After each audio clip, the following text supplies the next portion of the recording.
ചന്ദ്രനെ പിളർത്തിയ ചന്ദിരമുഖമുള്ള ചന്ദനമണമുള്ള ത്വാഹ റസൂൽ.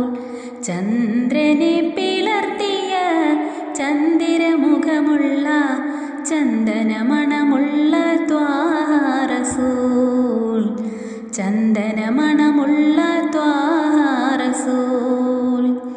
ചരിതം രചിക്കുവാൻ സഹചരുടൊത്തുകൂടി, ചരിതം രചിക്കുവാൻ സഹചരുടൊത്തുകൂടി ചെന്നൊരു നാൾ മക്ക താഴ്വരയിൽ ഖദീജത്തുൽ കുബ്റാ തൻ ഖബറരികിൽ, ഖദീജത്തുൽ കുബ്റാ തൻ ഖബറരികിൽ ചന്ദ്രനെ പിളർത്തിയ ചന്ദിരമുഖമുള്ള ചന്ദനമണമുള്ള ത്വാഹ റസൂൽ. ചന്ദനമണമുള്ള ത്വാഹ